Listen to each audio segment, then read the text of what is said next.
दूरदर्शन की ओर से मैं महेंद्र सुराना आप सभी का इस्तकबाल करता हूं और प्रणाम करता हूं हमारे दर्शकों को। और एक विशेष बात आपको मैं बताना चाहूंगा। विशेष बात यह कि हम बात करने जा रहे हैं संविधान के ऊपर, हम बात करने जा रहे हैं हमारे जो कानून हैं उन पर, हम बात करने जा रहे हैं उन लोगों से जो कि आपको राहत दिलाते हैं, यानी जो न्याय दिलाते हैं। और न्याय आपको प्राप्त हो, सभी को प्राप्त हो, उसमें अधिवक्ता, अभिभाषक यानी वकील, उनका अहम दायित्व होता है, क्योंकि वह प्रतिनिधित्व करते हैं हम सभी का। और न्यायाधिपति जो कि न्याय देते हैं, भगवान का स्वरूप होते हैं। त्रासदी हिंदुस्तान में आज तक ये रही, आजादी के बाद जब देश आजाद हुआ तो हर व्यक्ति ने यह समझा दैट आई एम एम्पावर्ड, कानून का राज है और मेरे साथ कोई ज्यादती होगी तो मुझे राहत मिलेगी। न्यायालय है, छोटे न्यायालय, बड़े न्यायालय, और बड़े और बड़े। आप अगर संतुष्ट नहीं है तो अपील में जाइए, ऊपर जाइए, ऊपर जाइए, लेकिन समय लगता है और उससे भी ज्यादा पैसा लगता है। कई बार हम चर्चाएं करते हैं और ये कहते हैं कि साहब बहुत देरी होती है तो फिर न्याय क्या, वो तो अन्याय हो गया। ये बार बार कहा जाता है justice delayed is justice denied. तो कुछ लोग, क्योंकि हम तर्क करते हैं, तर्कशील प्राणी हैं, तो ये कहते हैं justice hurried is justice buried. तो फिर क्या बात, क्या चर्चाएं करते रहेंगे? कॉन्फ्रेंसेज होती है, सेमिनार्स होते हैं, सिंपोजिया होते हैं कि न्याय त्वरित कैसे हो, राहत कैसे दी जाए। कई प्रकार की लोक अदालतें हों या स्पेशलाइज्ड कोर्ट्स बने या और तरीके हों या आपस में समझौते हो जाएं, इत्यादि इत्यादि। लेकिन ढाक के वही तीन पात, स्थिति वही है जहां की तहां, और न्याय में देरी, देरी और देरी। तो दूरदर्शन ने अपने सामाजिक सरोकारों के अंतर्गत यह उपयुक्त समझा कि प्रश्नोत्तरी कार्यक्रम में एक क्विज ऐसी की जाए जिसमें आप सभी लोगों को आमंत्रित किया जाए, जो कि वकील साहिबान हैं और जज साहिबान। मैं आपको बताना चाहूंगा, आज हमारे मुख्य अतिथि हैं जस्टिस प्रशांत कुमार अग्रवाल। आप तालियां जोरों से बजाइए। आप माननीय न्यायाधिपति हैं राजस्थान उच्च न्यायालय के। और हमारे दूसरे अतिथि हैं श्री अशोक मेहता। आप वरिष्ठ एडवोकेट हैं और आप चेयरमैन हैं राजस्थान बार काउंसिल के, और आप सभी सीनियर एडवोकेट साहिबान हैं और लंबे समय से आज आप विराजित हैं। आज पूरा का पूरा दिन आपने हमको दिया है, यानी दूरदर्शन को दिया है, यानी अंततोगत हम यूं कह सकते हैं कि एक कॉज, एक जो चिरंतन समस्या है उसके समाधान में आपने जो यज्ञ चल रहा है उसमें अपनी आहुति दी है। इसलिए दूरदर्शन की ओर से मैं महेंद्र सुराना निवेदन करना चाहूंगा कि एक बार तालियां बजाएं लिटिगेंट्स की तरफ से आप सभी लोग। और अब मैं हमारे जो अतिथि हैं उनका स्वागत करने के लिए श्री रमेश शर्मा, जो डायरेक्टर हैं दूरदर्शन केंद्र जयपुर के, उनसे अनुरोध करूंगा कि आप जो हमारी परंपरा है गौरवशाली, उसके अनुरूप साफा पहनाकर जस्टिस प्रशांत कुमार को और बाद में श्री अशोक मेहता को उनका सम्मान करें। तालियां जोरों से बजाइए साहब, आप उनके सम्मान में।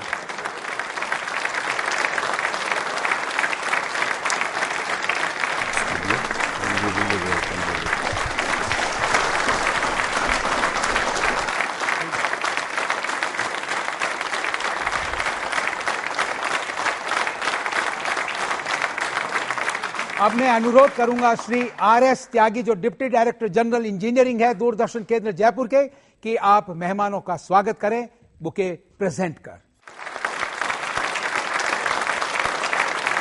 स्वागत है आपका।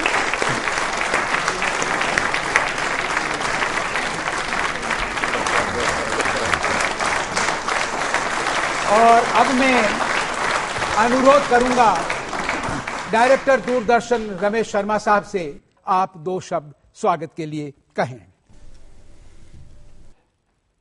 ऑनरेबल जस्टिस प्रशांत कुमार अग्रवाल साहब, ये मेरी खुशकिस्मती है कि रिकॉर्डिंग से पहले मुझे कुछ लम्हात आपके साथ गुजारने का मौका मिला, और मुझे पहली बार पता चला कि जब आपके साथ या आपके सामने जज साहब बैठे हों तो मुझे और तो किसी का नहीं पता, मैं खुद को पता नहीं क्यों बहुत बड़ा मुजरिम महसूस कर रहा था। कारण सिर्फ इतना ही होता है कि हम दरअसल हमारी आत्मा में एक चल रहा एक चोर है, नकली नाम रमेश शर्मा, असल में कुछ और है। इस मृत्यु लोक के तो फैसले सब हो जाएंगे। आप बड़े बड़े कानूनदां हैं, लेकिन जो फैसला एक ऐसी अदालत में होना है,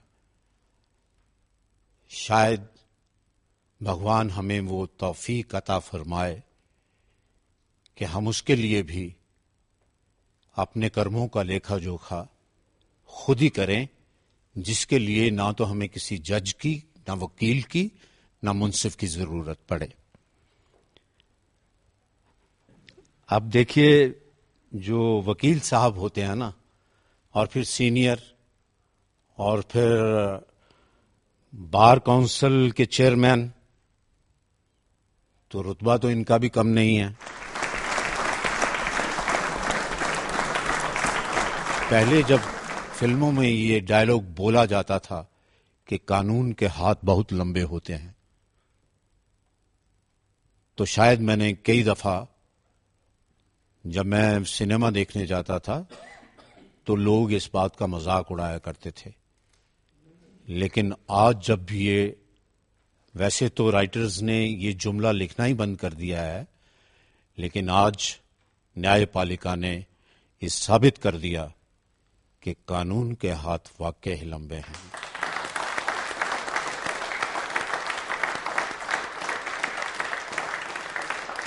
मैं आरंभ कर रहा हूं प्रश्नोत्तरी कार्यक्रम, और एक सवाल जो अभी सुर्खियों में रहा, निर्णय सुप्रीम कोर्ट का।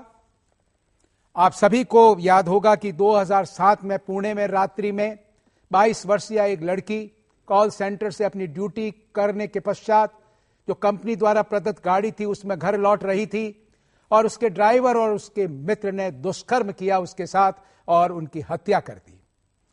और सुप्रीम कोर्ट में मामला पहुंचा कि मृत्यु दंड को कम करके सजाए मौत के स्थान पर उम्र कैद कर दी जाए।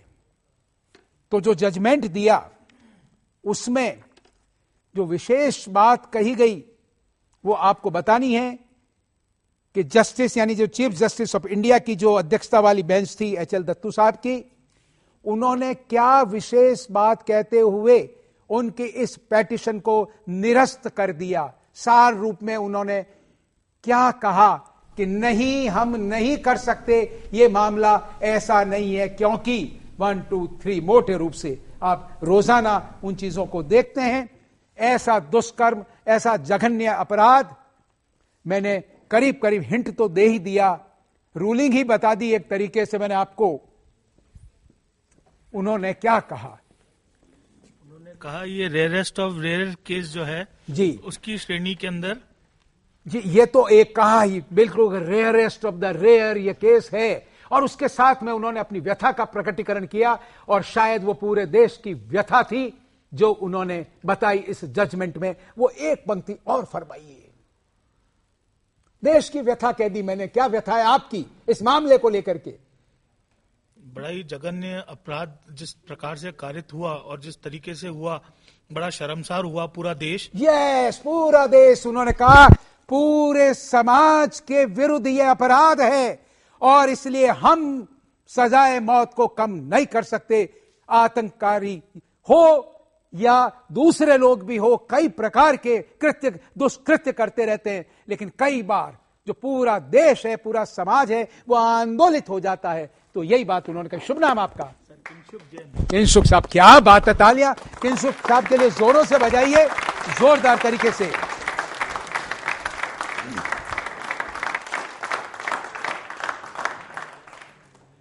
हमारा संविधान, आपको बताने हैं कितने तो आर्टिकल्स हैं, कितने शेड्यूल्स हैं, और कितने भागों में सारे आर्टिकल्स को डिवाइड किया गया है, यह बताइए। फिर मैं पूछूंगा आपसे अगला सवाल। जी फरमाइए साहब आप। 315 आर्टिकल्स हैं और 8 शेड्यूल में बांटा है।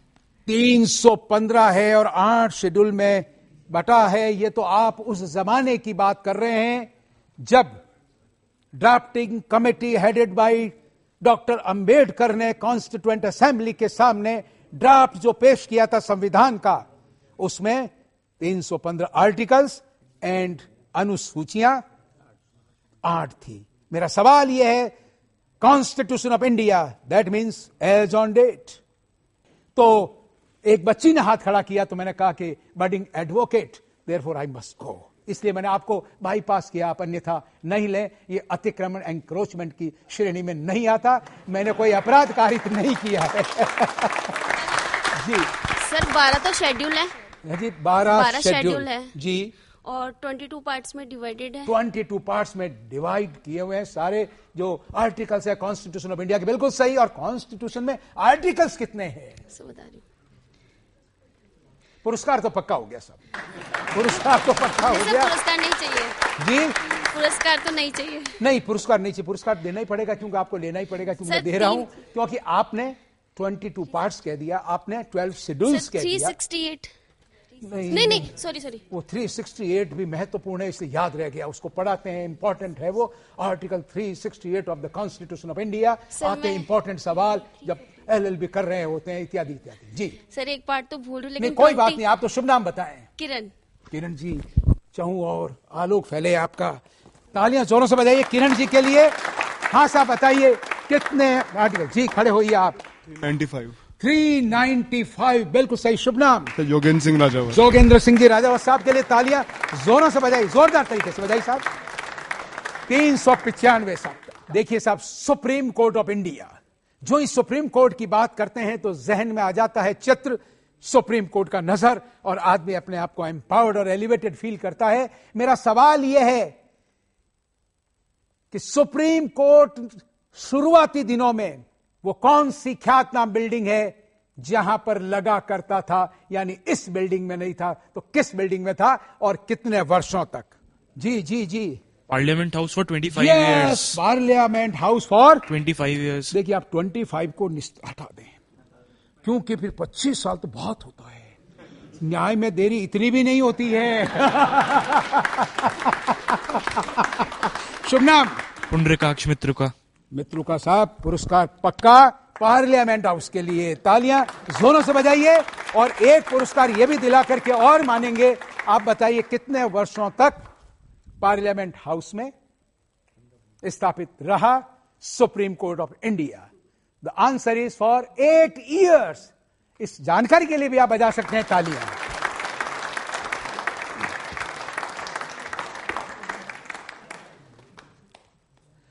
उन्होंने 5वें MC सीतलवाड़ स्मृति व्याख्यान माला में कहा कि काले कोट में साफ सुथरे लोगों की जरूरत है। भ्रष्ट जजों को राजनीतिक संरक्षण नहीं दिया जाना चाहिए। जजों को खुद पर नियंत्रण रखना चाहिए। उन्हें वकीलों, राजनीतिक दलों या उनके नेताओं अथवा मंत्रियों से संपर्क से बचना चाहिए। न्यायपालिका को विधायिका के काम में अनावश्यक दखल नहीं देना चाहिए। न्यायपालिका की आलोचना हो लेकिन जिम्मेदाराना और कानून के तरीके से बताएं। न्यायपालिका की छवि पर भ्रष्टाचार के आरोपों से हो रहे असर पर यह चिंता किसने जताई?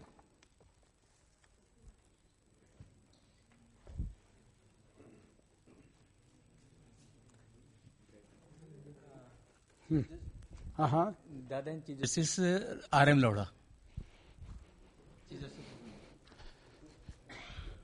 आंसर इनकरेक्ट, पर आप इनसे क्लू ले सकते हैं।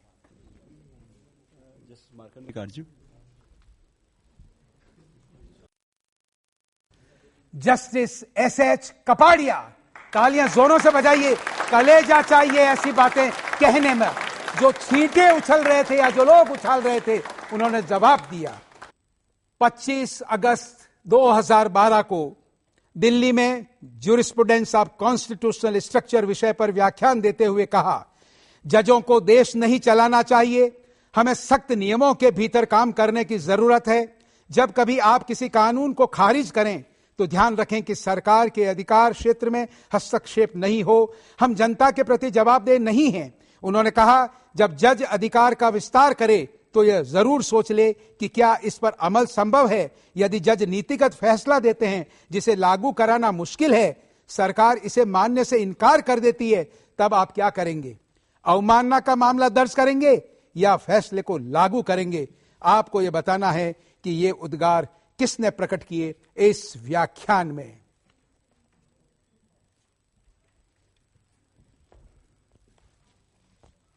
Chief justice of India then, तब के।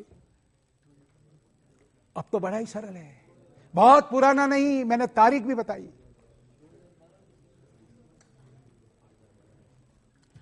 अरे पर्चे में सवाल भी रिपीट हो जाते हैं, इससे ज्यादा क्लू क्या दूं?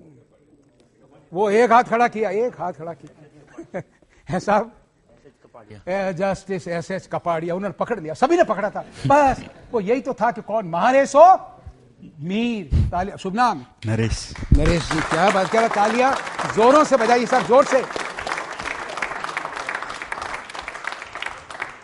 Justice S Kapadia. और मैं आपको जानकारी आपको दे दूं, खास तौर से जो रेफरेंस था, और उस समय इस बात को लेकर के कई आर्टिकल्स भी लिखे गए थे और चर्चाएं भी हुई थी। और उन्होंने सोने के अधिकार, राइट टू स्लीप, उसको लेकर के उस समय जो सिटिंग जज साहिबान ऑफ द सुप्रीम कोर्ट ने जो जजमेंट दिया था, उन्होंने चीफ जस्टिस ऑफ इंडिया होते हुए भी उस व्याख्यान माला में कमेंट किया, ऑब्जर्वेशन किया। उन्होंने कहा, I know but I feel it's my duty to talk about this and make my observation. By saying so, he made all these observations. और उन्होंने मोटे रूप से यह कहा कि पहले सुरक्षा के साथ जीने का, फिर इसका विस्तार किया गया और कहा गया कि सम्मान पूर्वक जीने का हक, और अब हम सोने के अधिकार को इसमें शामिल कर दिया गया है।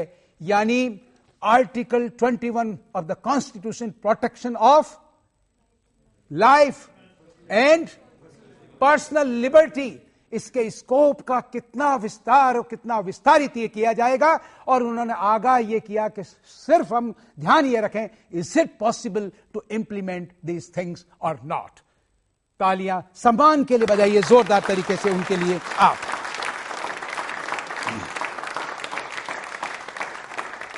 संविधान में संशोधन होते रहते हैं, क्योंकि जब हम संविधान की बात करते हैं तो हम बात करते हैं लोगों की अपेक्षाओं की और आकांक्षाओं की।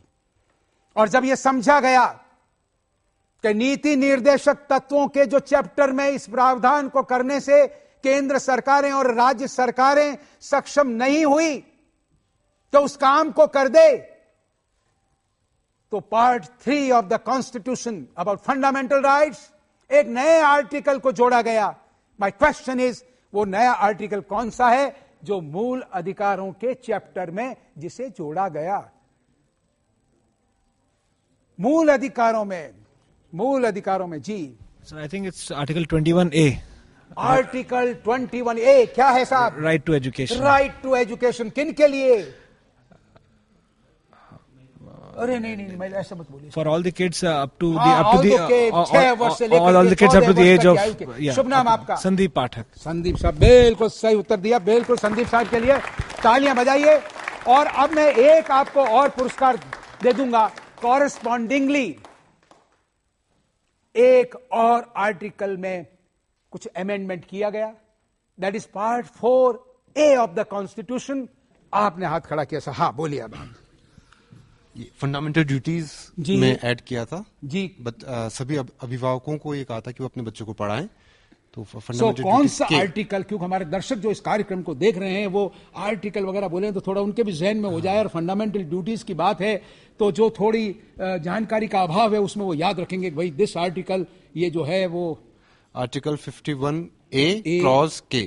अरे वाह साहब, आपका शुभ नाम? सूर्य प्रताप सिंह राजावत। साहब बादलों में मत छिपिए, सूर्य को तो बस आलोकित होना है, ज्ञान का प्रसार करना है। आप रोकिए मत चीजों को। तालियां बजाइए सब जोरों से। Article 51A of the constitution of India, और उसमें जुड़ते रहते हैं ड्यूटीज जो हैं बढ़ करके, तो के दैट मीन्स 11th और जोड़ दी गई, 11 हो गई हमारी ड्यूटीज। तो तालियां बजाइए सूर्य साहब के लिए जोरदार तरीके से आप।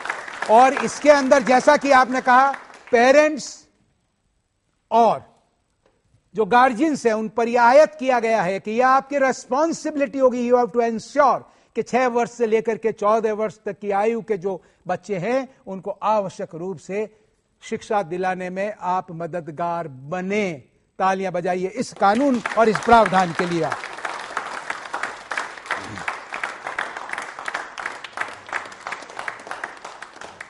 देखिए, आपको यह बताना है कि संविधान के किस प्रावधान में या किस अनुच्छेद में यह उल्लेखित है कि यद्यपि संविधान लागू एक पर्टिकुलर डेट से, दैट इज कब से संविधान को लागू कब से किया गया है? 26 जनवरी 1950। दैट मीन्स संविधान इस तिथि से लागू होगा, लेकिन उसके कुछ प्रावधान उसी दिन से लागू हो गए जिस दिन हमने उसको एडॉप्ट किया, आत्मार्पित किया। दैट इज 26 नवंबर 1949। यह कहां उल्लेखित है? संविधान के किस अनुच्छेद में यह उल्लेखित है? अच्छा, 1 में, आर्टिकल 1 में। अभी आर्टिकल 1 पे भी आता हूं मैं जी। 393 कोई इसमें आगे पीछे थोड़ा? 394 तालियां बजाई दीजिए साहब। शुभ नाम आपका? धर्मेंद्र शर्मा। धर्मेंद्र शर्मा साहब, धर्मेंद्र शर्मा, तालियां जोरों से बजाइए।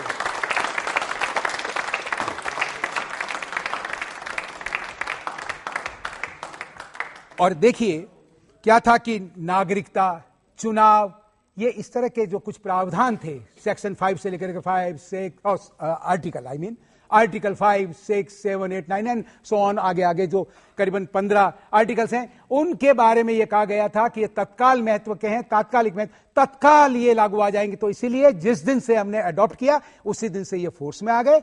और बाकी के जो संविधान है वो तो 26 जनवरी 1950 से लागू होना ही था। That is article 394। जब हमने ये तय कर लिया और ये कह दिया कि संविधान लागू इस तिथि से होगा 26 जनवरी 1950, क्यों नहीं उसी दिन से संपूर्ण रूप से लागू कर दिया गया? 26 जनवरी की ऐसी क्या महत्ता थी कि उस दिन को निर्धारित किया कॉन्स्टिट्यूएंट असेंबली ने कि ये उस दिन से लागू होगा? सर हाँ साहब, पहले 26 जनवरी को स्वतंत्रता दिवस घोषित किया गया था। पहले कब, कहां, थोड़ा और? हाँ, ये तो पुरस्कार पक्का। फिर आप कहेंगे साहब प्रेम से, तो ये तो पक्का जी। 1945 नहीं, वो ऐसा नहीं। चलिए, शुभ नाम फरमाए साहब। हिमांशु अग्निहोत्री। हिमांशु जी, तालियां जोरों से बजाइए हिमांशु जी के लिए। बिल्कुल सही, बिकॉज इस दिन को आपको तो पुरस्कार मिला है, आपको भी पुरस्कार मिला है। यस, हाँ, पीछे हाँ साहब, आ रहा हूं जी। 1930 में पूर्ण स्वराज का पहले नारा दिया गया था, इसलिए ये कहा गया कि 26 जनवरी 1950 को ये लागू किया जाएगा। कहाँ?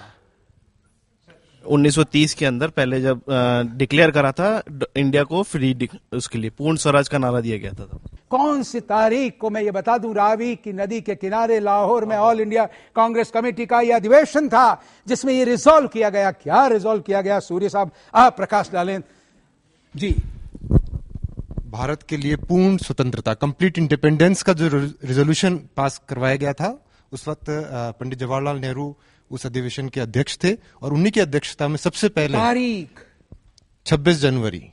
नहीं, ये रिजॉल्व कब किया गया? द डेट, इसी अधिवेशन जब हुआ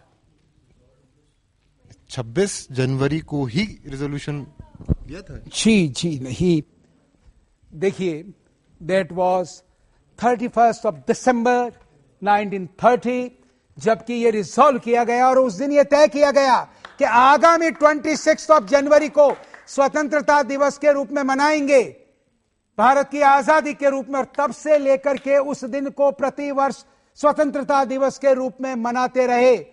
देयरफॉर उस तिथि को महत्व प्रदान करने के लिए it was finally decided to bring into force the Constitution of India, that is from 26th of January 1950। तालियां थोड़ी मेरे लिए भी बजा दीजिए आप।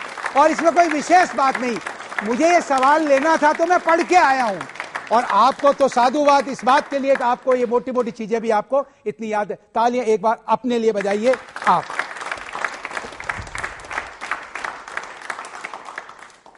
मोटे रूप से जो अभिभाषकों की जो पत्नियां हैं वो मुकदमों की जो पत्रावलियां और जो कानून की किताबें हैं उनको अपनी सौतन मानती है। तो जो महिलाएं हैं उनके पति भी शायद क्या मानते होंगे, जो भी मानते होंगे, तो आप बताएं बिल्कुल बिना डरे, क्योंकि वो आक्षेप किन पे लगाती है, सौतन कौन लाया, आप ही तो हैं। क्योंकि अभिभाषकों की पत्नियां पत्रावलियों को, मुकदमों की पत्रावलियों को, क्योंकि वो रात रात उनमें डूबे रहते हैं। हाँ, तो वेदना का प्रकटीकरण तो हुआ होगा, 2-4 आप भी हुए होंगे। ये तो शिकायत रहती है कि मेरी तो क्यों सुनते नहीं, तुम तो यही इसी में पड़े रहते हो, क्या फायदा। इसी को लिए पड़े रहते हो। आपने देखिए कोटेशन में बात दे दी, इसी में पड़े रहते हो। और चूंकि उम्र के लिहाज से उन्होंने उसको थोड़ा और शालीन तरीके से कहा कि इसी में पड़े रहते हो। ना मैं ये नहीं कह रहा हूं, आपने कहा कि लिपटे रहते हो, चिपटे रहते हो, इत्यादि इत्यादि, ऐसा कुछ नहीं है, लेकिन भाव वही है, मूल बात। यस सर, और कोई? यस यस यस यस, ये ओकेजन है, अवसर है। WWF, एक्सप्रेस द व्यूज, संकोच मत करिए जी। सर, जो यूजुअली क्या होता है, एक अधिवक्ता का जीवन होता है, it is very tough. He has to keep on reading, keep on studying lot of case laws, everything throughout. तो एक वो ब्रीफ बोलते हैं कहने को तो, लेकिन वो इट रन्स इनटू 1000 पेजेस। तो उसके अंदर लगातार आपको मेहनत करती रहनी पड़ती है, कई बार रात रात भर, क्योंकि एक समुद्र है केस लॉज, इतने सारे केसेस ऑल ओवर वर्ल्ड होते हैं। आप उनकी जो वो है वो कोर्ट के अंदर लगते हैं और उससे सिमिलर डिसीजन देते हैं। तो you have to be very hard working throughout the life. उसका क्या? तो उसके साथ में साहब जो वाइफ का व्यू आता है, उसका क्या? तो वाइफ का जो उसका क्या, हाँ वही पूछ रहा हूँ, उसका क्या व्यू आता है वो ये आता है कि साहब आप तो इसी में ज्यादा डिवॉल्व रहते हो rather then doing other things. पर एक चीज आप बताएं साहब, आपने कहा कि नाम तो है ब्रीफ, और रनिंग इनटू पेजेस, कितना पढ़ना पड़ता है। अरे फरीक तो बेचारा ये कहता है बी ब्रीफेस्ट। अरे वकील साहब, एक लाइन की बात है, हमारी तो तकलीफ है इतनी सिख जज साहब ने कहो नहीं आ, तो आप कोई को नहीं, तो ये उसकी भी व्यथा है। जी साहब। चलिए साहब, शुभ नाम फरमाए। किंशुक जैन। किंशुक साहब, वो तो जज साहब आदेश देंगे, मैं उन्हीं को मैं पुरस्कार दूंगा, लिए हुए हाथ में हैं। हाँ साहब। यस सर जी। सर, वैसे मैं कोटेशन को थोड़ा गलत मानता हूँ जी, क्योंकि आज के परिवेश के अंदर जो बीवी होती है वो वैसे तो मैच्योर होती है, पढ़ी लिखी होती है, वो अपने प्रोफेशन को भी समझती है, खुद भी एक प्रोफेशन में होती है, तो उसकी डिग्निटी और उसके वैल्यूज को समझती है। ठीक उसी तरीके जिस तरीके से हम एक प्रोफेशन में है तो वो भी हमें समझती है और हम एक दूसरे को समझते हैं और जीवन की गाड़ी चल पड़ती है। तो आप इसको यूं कहना चाहते हैं कि वो डिग्निटी आपके प्रोफेशन की समझती है, आपकी डिग्निटी समझती है, इसलिए अपनी वेदना का प्रकटीकरण नहीं करती, क्योंकि तो आप तो ये उनकी तारीफ कर रहे हैं। देखिए, धन्य है नारी तू नारी तू, केवल श्रद्धा है, तालियां बजाइए आप इनके लिए, लेकिन व्यूज का एक्सप्रेशन है। और कोई साहब? हाँ, ये जो केस एडवोकेट की व्यवस्था जो ये है कि उसके पास केस आए तो परेशान, नहीं आए तो परेशान। केस आता है तो बीवी परेशान नहीं होती, क्योंकि उसके पास केस आ रहा है तो उसको कुछ मिल रहा है, लेकिन जब केस नहीं आए तो व्यथा दोनों की बढ़ जाती है, वकील की और उसकी धर्मपत्नी की। नहीं पर साहब, वो तो आप डूबे क्यों रहते हैं? नहीं, डूबे इसलिए पढ़िए, गटर मस्ती मत करिए, इधर उधर मत जाइए, गप्पे शप्पे मत करिए, इत्यादि इत्यादि। डूबे रहते तो वकील का प्रोफेशन नहीं चलेगा, अगर नहीं डूबेगे तो वकील। मैम, आप लोग कुछ फरमाइए ना। दोनों ही लॉयर है तो नहीं, तो वो उनकी तरफ से वो सोचते होंगे, कहते नहीं होंगे। जी नहीं, तो फिर भी दोनों प्रोफेशन में है जी, और नहीं हो तो आप उनकी व्यथा का प्रकट, आप मान लीजिए वकील हैं, आप उन महिलाओं की तरफ से जो ये वेदना भुगत रही हैं, तो क्या कहना चाहेंगे आप? नहीं, ये इतना इंटरेस्टिंग है हम दोनों के लिए तो, कि जो भी नया केस आता है तो हम डिस्कस करते हैं उस पे ये कुछ मेरे व्यूज लेते हैं तो इनकी उसमें प्लीडिंग में थोड़ी और ये help हो आपस जाती में है। तो ही हो गया।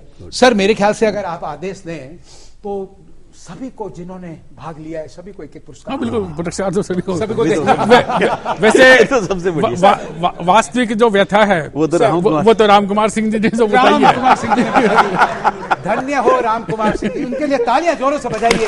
क्योंकि देखिए जज साहब डिलीवर्ड ए कमेंडेबल जजमेंट। उन्होंने कहा पुरस्कार तो सबको दिए ही जाने हैं, the best possible decision on earth. और फिर ये भी कह दिया क्योंकि डिस्टिंक्शन तो करना ही है, मेरिट तो प्रिवेल करेगी, तो आपने कह दिया राम कुमार सिंह जी ने व्यथा का जो प्रकटीकरण किया हुआ, क्या बात है, तालियां बजाइए इनके लिए भी।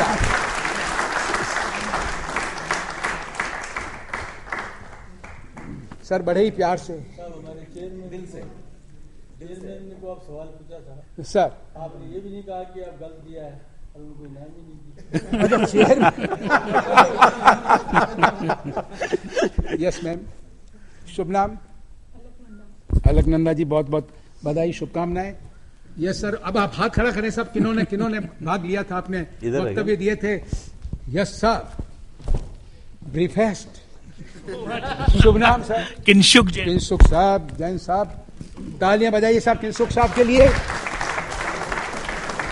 यस सर, शुभ नाम? नीरज साहब के लिए तालियां जोरों से बजाइए साहब, आपके लिए भी। Yes sir, dignity and honour. और कोई साहब? ये उपयुक्त ये रहेगा कि sir? Yes sir, you also intervened.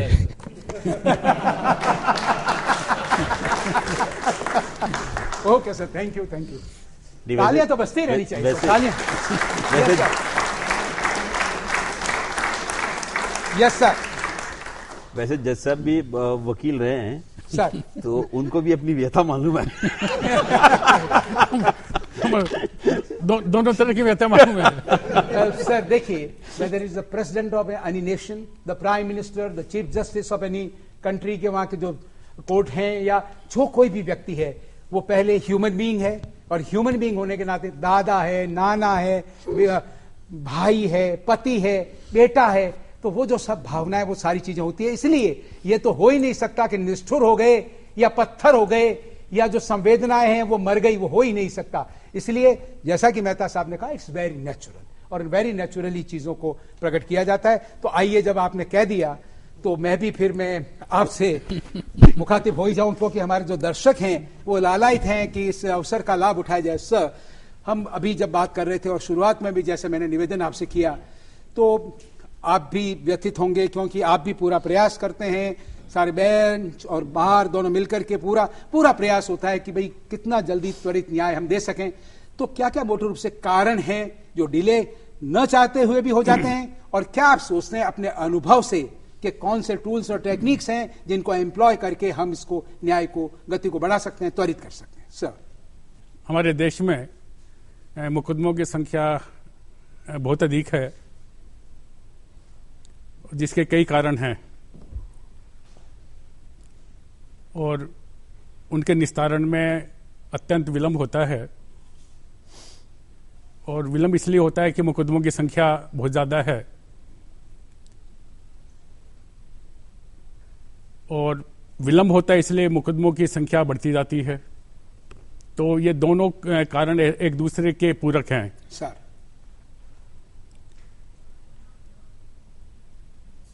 त्वरित न्याय मिले इसलिए जरूरी है कि मुकदमों की संख्या कम हो। उसके कई उपाय हो सकते हैं जी। मेरा ये मानना है कि यदि अदालतों में मुकदमे कम आए जी, तो निश्चित रूप से धीरे धीरे उनकी संख्या कम होती जाएगी। हमारे देश में अनावश्यक मुकदमेबाजी बहुत ज्यादा है जी, तो उस पर रोक लगनी चाहिए। उसमें सभी लोगों का सहयोग आवश्यक है, सबका योगदान आवश्यक है, समाज के हर अंग का, जिसमें अधिवक्ता बंधु भी हैं जी, और उनकी भूमिका इसमें अत्यधिक हो सकती है। हमारे यहाँ जो न्याय सिस्टम है, अंग्रेजों के जमाने से चल रहा है, ये वर्तमान जो न्यायिक व्यवस्था है, तो मुझे लगता है कि हमारे खून में एक ऐसा संचार हो गया कि थोड़ा सा भी विवाद होता है तो हम अदालतों की तरफ देखते हैं जी। हमारे दिमाग में अदालत, वकील, जज साहब, थाना, पुलिस, तहसीलदार, पटवारी या जहन में आते हैं जी। और उसका क्या विकल्प हो सकता है हम सोचते नहीं है। जबकि मुकदमों की संख्या रोकने के लिए और उनके निस्तारण के लिए और भी वैकल्पिक व्यवस्थाएं हो सकती हैं जी। जो हमारे प्राचीन काल में हमारे यहाँ मौजूद थी। मुकदमे की प्रकृति को देखते हुए एक समय सीमा बांधी जा सकती है, तब तक उस मुकदमे के निस्तारण के लिए नहीं कहा जा सकता कि इसमें विलंब हुआ है जी। लेकिन उस सीमा के पार यदि वो चले जाता है तो ही हम ये कह सकते हैं कि मुकदमा विलंबित है और उसमें उसका निस्तारण जिस रूप में होना चाहिए, जिस शीघ्रता से होना चाहिए, वो नहीं हो रहा है जी। कानूनी प्रक्रिया भी ऐसी हैं जिनकी वजह से निस्तारण में विलंब होता है। उसके लिए किसी एक व्यक्ति को जिम्मेवार नहीं ठहराया जा सकता, क्योंकि कानूनी प्रक्रिया का इंटरप्रिटेशन इस तरह से किया जाता है कि किसी के साथ अन्याय नहीं हो जी। समय समय पर जो कानून है उसमें संशोधन होके और उसको सरल बनाने की कोशिश की जाती है, लेकिन हाई कोर्ट समझिए या सुप्रीम कोर्ट समझिए, जब उनके सामने वो प्रोविजंस जाते हैं, प्रावधान जाते हैं, तो उनका इंटरप्रिटेशन इस रूप में होता है कि इस प्रक्रिया की वजह से किसी को हानि नहीं हो, किसी से अन्याय नहीं हो जी। तो उसका असर ये होता है कि विधायिका ने जो प्रयास किया था वो विफल हो जाता है जी। जैसे एनआई एक्ट का उदाहरण है कि चेक बाउंस के मामलों में अच्छे के लिए कानून बनाया गया। किसी ने ये एंटिसिपेट नहीं किया होगा कि लाखों की संख्या में ये मुकदमे हो जाएंगे, तो मुकदमे तो दायर होना शुरू हो गया, लेकिन उनकी संख्या के अनुसार मजिस्ट्रेट कोर्ट्स और वो जो अपीलेट कोर्ट्स हैं उनकी संख्या में बढ़ोतरी नहीं हुई, तो एक तरह से उन पे काबू करना मुश्किल हो गया जी। तो इस तरह के कई कारण हैं जो सारे मिलके न्याय में विलंब का जो एक कारण है, जिनको कारक अपन कह सकते हैं। और विलंब जब होता है तो ये निश्चित है कि एक जो आपने कहा कि justice delayed is justice denied जी। तो मेरा मानना ये तो एक तरह से कहावत के रूप में हो गई जी। कि घर घर में बच्चा ये जानने लग गया कि हिंदुस्तान में ये होता है जी। तो सबके जुबान पे ये चीज हो गई जी। तो ये स्थिति सही नहीं है और सभी के प्रयास से ही इस पर रोक लग सकती है, काबू किया जा सकता है। थैंक यू सर, बहुत बहुत धन्यवाद, बहुत बहुत धन्यवाद।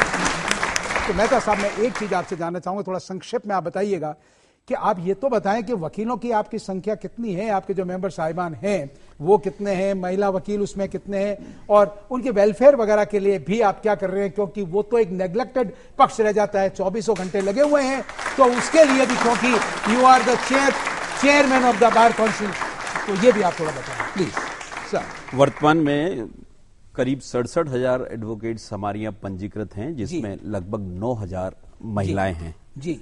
पिछले 10 वर्षों में महिलाओं का यह अनुपात बहुत तेजी से बढ़ा है। उससे पहले महिलाएं इस प्रोफेशन में बहुत कम आती थी जी। जहां तक वेलफेयर का सवाल है, welfare Rajasthan advocate welfare fund act हमने 1991 में पास कराया था। उसमें पहले तो बहुत छोटा सा कंपनसेशन देते थे, आज हम हिंदुस्तान में सबसे ज्यादा किसी अभिभाषक की डेथ पर जो सदस्य उस फंड का, उसको 2.5 लाख रुपए का भुगतान करते हैं उससे। इसके अलावा ये भी एक बहुत खूबी है कि हम 40,000 रुपए से लेके 1 लाख रुपए तक का भुगतान डिफरेंट डिजीजेस के ऊपर, इनक्यूरेबल डिजीजेस पर इलाज होना या ना होना उसके बावजूद भी देते हैं।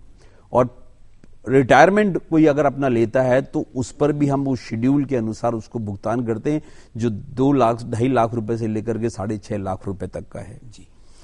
ये अभी इस समय हमने पिछले कुछ वर्षों में करीब 1400 वकीलों को करीब 13 करोड़ रुपए का भुगतान किया है और इस तरह से हम करीब 18 करोड़ रुपए का भुगतान अब तक कर चुके हैं और अभी भी हमारे पास 56 करोड़ रुपए का बैलेंस है, पर वो वकीलों के इस जो वकील सदस्य हैं उनके ही हितों के लिए काम आता है। डिलेज के बारे में मेरा एक थोड़ा सा उससे अलग हट के आ रहा हूँ। Welcome sir. 2-3 स्टेजेस होती हैं, एक तो मुकदमा अदालत में आए नहीं उससे पहले उसका सुलटारा हो, तो प्री लिटिगेशन कॉन्सिलेशन सिस्टम इस कंट्री में नहीं है, जबकि इसकी बहुत ज्यादा जरूरत है। और ये अगर प्री लिटिगेशन कॉन्सिलेशन सिस्टम की कोई ऐसी सिस्टम गवर्नमेंट बनाए कि मुकदमा कहीं आए तो उससे पहले वहां जाए, वहां पे उसका जो भी निपटारा होना हो, मैं समझता हूं 10, 20, 25, 30% भी अगर उसमें से कम हो जाएंगे तो वो 30% इनफ्लो तो कम होगा। तो ये जो एडीआर प्रोसीजर है ये भी हमको कहीं ना कहीं कोर्ट्स में वकीलों को और सीनियर सिटीजन्स को और इनको मिलकर के करना चाहिए, इसी से ये सारे खत्म होंगे। जहां तक न्यायालय में आपने प्रक्रिया स्थापित कर रखी है, सीपीसी दे रखी है, सीआरपीसी दे रखी है, अगर उसको वायलेट करते हैं तो वो फैसला गलत, तो वो तो अदालत को भी और वकीलों को भी मानना पड़ेगा जी। इसके लिए हमको दोष नहीं दीजिए कि सब प्रोसीजर लंबा है, क्या करें, सीपीसी के प्रोविजन और सीआरपीसी के प्रोविजन नहीं फॉलो करेंगे तो फैसला बेकार हो जाएगा जी। Thank you, thank you. और अंत में मैं दूरदर्शन की ओर से आर.एस. त्यागी साहब से अनुरोध करूंगा कि वो पधारें और फॉर्मली आप दिन भर से आप यहां विराजे हुए हैं, ये तो आज एक वर्कशॉप हो गई, एक कॉन्फ्रेंस हो गई और आपने अपने ज्ञान से सबको परिचय करवाया, उसके लिए हम धन्यवाद दें। पधारें साहब और आपको फॉर्मल आपको धन्यवाद दें। Thank you. 21 वर्षों से भी अधिक समय से प्रश्नोत्तरी कार्यक्रम इस केंद्र से लगातार प्रसारित किया जा रहा है। 500 से अधिक कड़ियां इसकी प्रसारित हो गई हैं। न्याय प्रणाली आपकी परिवार की हो, समाज में हो, देश की हो, जहां भी नहीं होगी वहां व्यवस्था ठीक नहीं हो सकती। और व्यवस्था चल रही है, मैं मानता हूं अदालतें अपना अच्छा काम कर रही। यहां पर जस्टिस रांका साहब पधारे, उन्होंने काफी समय दिया। अशोक मेहता जी तो बहुत समय से यहां बैठे हैं। जस्टिस प्रशांत कुमार अग्रवाल जी, उन्होंने भी अपना अमूल्य समय दिया। आप सभी बहुत समय से यहां स्टूडियो में हैं। मैं आप सभी का बहुत बहुत धन्यवाद करता हूं। बहुत बहुत धन्यवाद। तालियां एक बार दिल खोल के बजा दीजिए, बस सारी थकान मिटा दीजिए आप अपनी।